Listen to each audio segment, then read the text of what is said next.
Pharmacy. क्या आपने कभी सोचा है कभी आप फार्मा इंडस्ट्री के अंदर जाते हैं तो आपको सैलरी इतनी कम क्यों मिलती है, और आप 2 से 3 साल बाद या फिर किसी से बात करोगे तो वो परेशान क्यों हो जाते हैं फार्मा से? बिकॉज फ्रेशर से प्रो होने में टाइम लगता है हर किसी को। क्योंकि मैं हमेशा से बोलता हूं, अगर आपने 0 से स्टार्ट किया है तो आप हर रोज उसमें कोई ना कोई पॉइंट ऐड कर रहे हैं और पॉइंट से आप वो 100 अचीव कर जाते हैं। अब लोग क्या करते हैं कि 3 साल 2 साल में वो सेम चीज को रिपीट करते हैं, कुछ नया नहीं सीखते हैं और परेशान थक हार के छोड़ देते हैं और कहते हैं कि हमारी सैलरी नहीं बढ़ रही है। भाई सैलरी बढ़ेगी कैसे? आपने तो अपना आउटपुट दिया ही नहीं। जो आउटपुट आपके अंदर कैपेबिलिटी है, आप अपनी कैपेबिलिटी शो ही नहीं कर पाए हो। अब देखो क्या सीन है, हमने बी फार्म कर लिया। बी फार्म करने के बाद हम एज अ फ्रेशर ज्वाइन करते हैं 5 से 8 हजार रुपए पर मंथ में।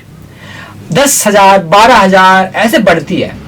अगर किसी की नहीं बढ़ रही है, इसका मतलब क्या है कि आपके अंदर कुछ कमी है, आप वो नई चीज सीख नहीं पा रहे हो, या फिर जो एनालाइजर है उसको आप शो नहीं कर पा रहे हो जो आप सीख रहे हो। जस्ट एन एग्जांपल, अगर आप फर्स्ट ईयर में हो, यानी कि there is different phases of your career growth. Phase 1 में आप एज अ फ्रेशर ज्वाइन करते हैं, फेज 2 में आपको थोड़ा सा माइन्यूट सा मॉडरेट सा एक्सपीरियंस होता है, फेज 3 में आपको थोड़ा एक्सपीरियंस ज्यादा होता है, और फेज 4 के अंदर आप उस प्रो लेवल पे पहुंच जाते हैं जहां पे सैलरी डिजर्व करते हैं 1 से 2 लाख रुपए पर महीने। अब आप फेज 1 की बात करूंगा। फेज 1 के अंदर क्या होता है कि अगर आपने ज्वाइन किया है एज अ फ्रेशर तो आपको बहुत छोटे मोटे काम दिए जाएंगे, लाइक ग्लास वेयर्स को धोना, प्रोडक्शन के अंदर जाना तो एसओपी को पढ़ना, डॉक्यूमेंटेशन को करना, लॉग भरना। लॉग फॉर्म होते हैं कि आपने कौन सी मशीन कब चलाई है, मशीनों की सफाई करवाना। उस टाइम पे फ्रेशर फ्रस्ट्रेट हो जाता है कि यार मैंने इतनी अच्छी डिग्री करी है और यहाँ पे आगे मैं अटक गया हूँ। और 1 से 2 साल बाद आपका असली करियर ग्रोथ स्टार्ट होता है जब आप फेज 2 के अंदर एंट्री करते हैं। फेज 2 में आप तभी जा पाएंगे जब आप फेज 1 के अंदर अपना अच्छा कर पाएंगे। फेज 1 के अंदर अच्छा करने के लिए आपको क्या करना पड़ेगा, जितनी भी चीजें आप कर रहे हैं उसको करें कि ये चीज हो क्यों रही है। जस्ट एन एग्जांपल, अगर आप किसी एसओपी को फॉलो कर रहे हैं तो आप उसको फॉलो करने के साथ साथ ये भी देखें कि इसको बनाई ही क्यों है। अगर हम किसी मशीन को 240 वोल्ट का करंट दे रहे हैं तो 240 वोल्ट का करंट क्यों दे रहे हैं? अगर हमें उसमें टिल्ट करके ही अपना पाउडर फिल करना है तो टिल्ट क्यों करना है? अगर हम कोई फॉर्मुलेशन बना रहे हैं तो उसके अंदर हमेशा हम मिक्सिंग के लिए कोई अलग इंस्ट्रूमेंट क्यों यूज कर रहे हैं? जो भी एसओपी आप फॉलो कर रहे हैं उसके अंदर से यार उसका रीजन जानने की कोशिश करें, ताकि आप इन फ्यूचर में उस एसओपी को डेवलप कर पाए। जब आप हायर पोस्ट पे जा पाए तो उस एसओपी के कंक्लूजन्स को निकाल पाए। फ्रेशर में टाइम पे आप ऑडिट्स को में फेस करो कि ऑडिटर कैसे ऑडिट्स करते हैं, क्या क्या कमियां निकालते हैं, किस कमियों को किस ढंग से देखते हैं, और फिर आप उस चीज को थोड़ा अपने लेवल पे ट्राई करो कि हो जाए। फिर बात आती है फेज 2 की। फेज 2 के अंदर बात आती है, आपने फ्रेशर के बाद थोड़ा सा एक्सपीरियंस ले लिया और उस एक्सपीरियंस को यूज कर रहे हो, आपका थोड़ा सा प्रमोशन हो गया है और आपको वो 8 से 10 हजार नौकरी अब मिल रही है 25,000 रुपए की।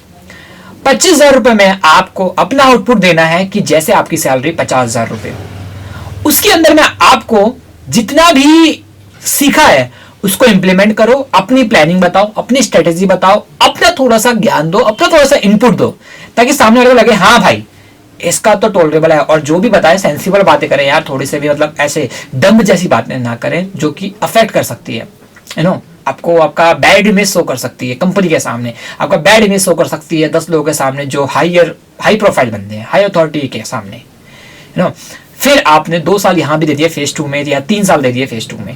अब आपके 4 से 5 साल कंप्लीट होते हैं फेज 2 तक, और यहाँ पे आपकी जॉब की जो सैलरी है वो 25 से 30 हजार रुपए है। अब आप आ गए हैं फेज 3 में, जहां पे आपको उतना एक्सपीरियंस है जहां पे आप 60 से 70 हजार रुपए या फिर 50,000 मिनिमम तो ले सकते हैं, और आपका एक्सपीरियंस हो गया है 3 से 4 साल का। आप क्या करेंगे, इसके अंदर में अपना वो चीज डेवलप करेंगे जो आपने सीखा है। ऑडिटर के टाइम पे ऑडिट्स क्या क्या चीजें में दिखेगा, इंटरनल ऑडिट में आपको पार्ट लेना है और आपको ये बताना है कि इस एसओपी के अंदर ये गलतियां हो सकती है। आपको ये बताना है कि डेवलप करके देनी है एसओपी, इसके अंदर में ये रिवीजन हो सकता है, इसके अंदर में ये प्रोविजन हो सकता है। ये सब करने के बाद आपको थोड़ा लगेगा हाँ ठीक है, और वो चीज आप जॉब स्विच करते रहना। ये हमेशा मैं बोलता हूँ, अपना एक्सपीरियंस दिखा करके जॉब स्विच करेंगे तो पैसे आपके बढ़ेंगे, सैलरी आपकी बढ़ेगी। और अब अब आता है फेज 4 की बारी, जहां पे आप प्रो हो जाते हैं, जहां पे आपको हर चीज का, हर फील्ड का एक्सपीरियंस हो जाता है।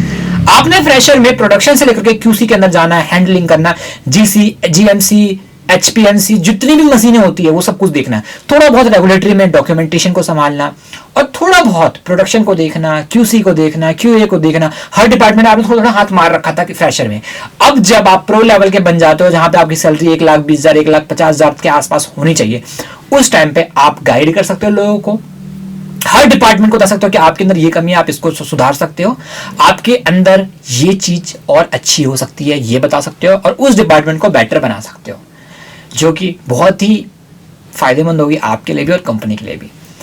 तो यहां तक आते आते आपको 10 साल लग चुके हैं और आप फार्मेसी के अंदर बहुत अच्छा कर पा रहे हो। लास्ट में क्या होता है, प्रो से भी ऊपर आप थक चुके हो, तो किसी कंपनी में एज अ प्रोफेसर या फिर as assistant professor, associate professor लग जाओ और आराम करो, लोगों को ज्ञान दो और बहुत अच्छी जिंदगी काटो। तो ये होती है फार्मा इंडस्ट्री की लाइफ, और आप करना चाहो तो बहुत कुछ कर सकते हो। अगर आपको थोड़ा सा भी मेरी किसी बात पे डाउट होगा या फिर कुछ भी इश्यू आता है, मुझे आप कमेंट बॉक्स में पूछ सकते हो। और ये वीडियो यहाँ तक ही थी, और मैं आपको कोई भी डीमोटिवेट नहीं करना चाहता। मैं हमेशा से लोगों को मोटिवेट करता हूँ कि फार्मेसी करियर अच्छा है। तो मिलते हैं नेक्स्ट वीडियो में नए कंटेंट के साथ। तब तक के लिए bye bye, tata, take care. आपके सजेशन मेरे पास हमेशा रहेंगे, और आप मुझे कमेंट में बता भी सकते हैं कि आपको और कौन सी वीडियो चाहिए फार्मेसी से रिलेटेड। मिलते हैं नेक्स्ट वीडियो में, तब तक के लिए bye bye, tata, take care, see you. और हाँ guys, please like and subscribe this channel.